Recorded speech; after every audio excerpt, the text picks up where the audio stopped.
and we were called Cast, C-A-S-T, and it was all about film production. Yo, shouts out for the high schools for setting that up. For real.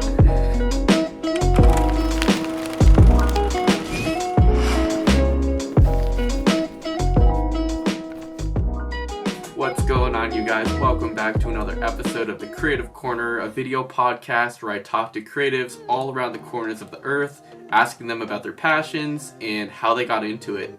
Today, we have a super special guest, the one and only Makiah Franklin. Today, I'm going to ask her all about her photo and video side hustle and how she got into it.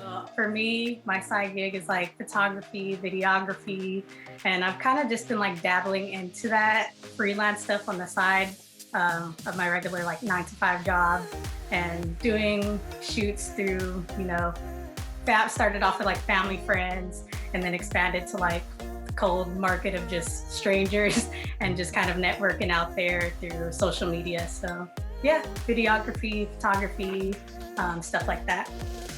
I'm sure when you grew up, you didn't always know you wanted to be doing this kind of photo video stuff. So, I mean, thinking all the way back, what got you interested in doing photography and videography? It's interesting because like I never really knew what I wanted to do, like when I grew up or whatever.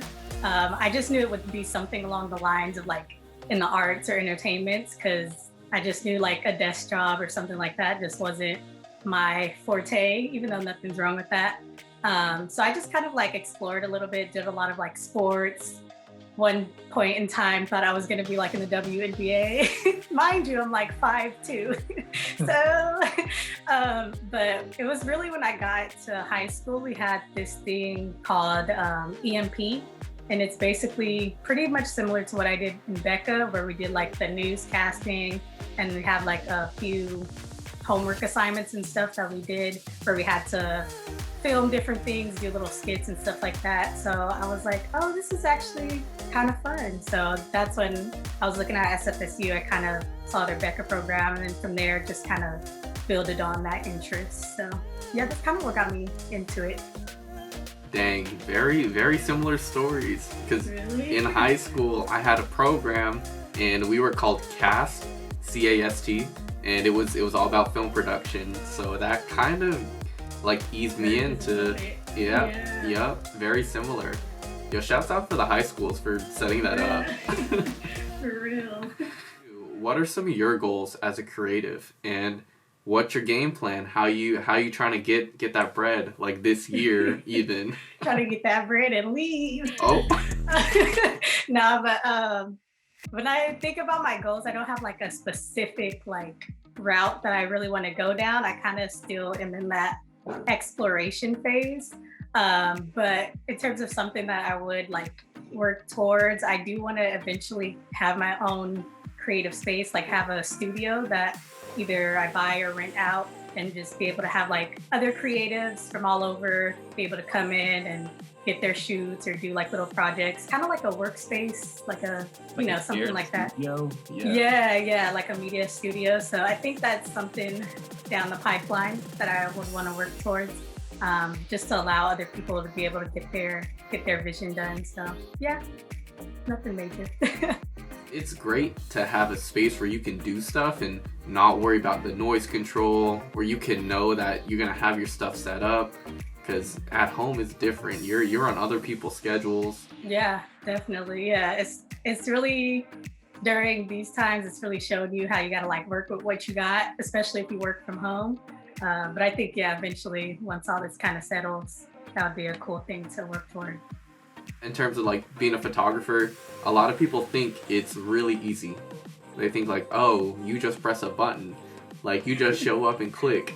Yeah. But I was thinking, can you think of any common misconceptions that people have about being a content creator, maybe someone who works in like the digital fields? Yeah, there's so many misconceptions. I feel like one of the main ones that I've seen recently, and just throughout the couple of years of taking this more seriously, is that I think people don't understand how time consuming it is, and that you really have to like value your time.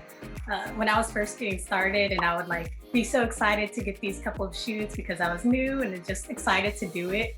I wasn't really like valuing my time, and that goes into a whole other like topic of how to price your work, but everybody will figure that out in their own time. But just like in terms of just valuing your time, whether that means having a shot list ready, planning during pre-production so that everything goes smoothly once you get there. It's not just like a quick shot or a quick filter that could fix everything. Like, especially once you go into post and everything, there's time that, you know, with the edits, that takes a lot of time too. So I think you just really have to, if you're somebody that's like interested in going down this type of thing, whether it's videography, photography, or even other creative stuff, just know that it is going to take time. But what makes it worth it is if you enjoy doing it, because then the time just like flies. But yeah, I think that's one of the big things that you don't really see until you get into it and you're like, man, this is this is taking a lot of time. But yeah, it's worth it in the end though. You can save so much time by, you know, preparing in advance. Yeah, a lot of the things behind the scenes that no one sees really kind of help us do our jobs right and make sure like we get the shot, we get the video edit just right. Yeah, there's been a lot of times, like, I guess mistakes are just the only way that you're gonna learn, because you just kind of learn as you go, and you'll be like, okay, next time I'm not gonna do that, I'm not gonna do that, I could save time doing this way. So yeah, it's all just trial and error. Yo, totally. You gotta learn from the lessons. That's gonna wrap up today's episode of the Creative Corner.